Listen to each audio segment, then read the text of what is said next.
मुख्य निर्वाचन पदाधिकारी अनुपम राजन द्वारा चुनाव आयोग के कार्यालय में प्रेस वार्ता आयोजित की गई, जिसमें उन्होंने सुबह 7 बजे से लेकर 11 बजे तक के कुल मतदान प्रतिशत के बारे में जानकारी दी।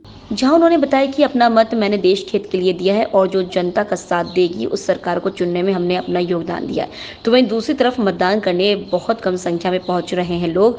निर्वाचन आयोग की माने तो 11 बजे तक वोटिंग प्रतिशत भोपाल में 27.48% हुआ था।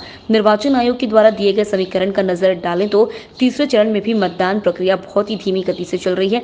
अब देखना यह होगा कि शाम तक कितने प्रतिशत भोपाल में मतदान होता है। भैया मोदी सरकार को लाना है, मोदी को वोट दे के आए।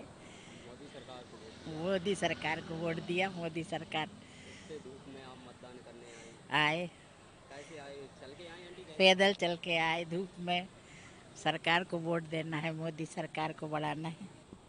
हमारा तो ये है कि यार देश के बारे में जो पार्टी विचार करती है उसके बारे में हमारा भी रुझान रहता है और आम जनता का भी वही रुझान होना चाहिए। कम से कम जो पार्टी देश के लिए काम करती है, समाज के लिए काम करती है, सभी वर्गों के बारे में जो सोचती है उसके बारे में हमारी सोच रहती है और वही विचारधारा हमारी है और उसी को आधार मान करके और विकास भी साथ में प्राथमिकता होनी चाहिए।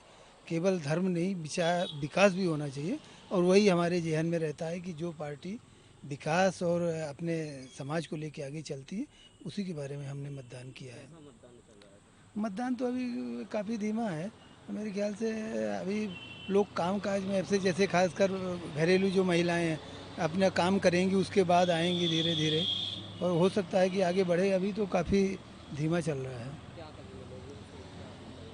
मैं तो यही कहूँगा कि ये मतदान बहुत बड़ा महापर्व है और इसमें हम अपने मनचाहा प्रत्याशी को चयन करते हैं।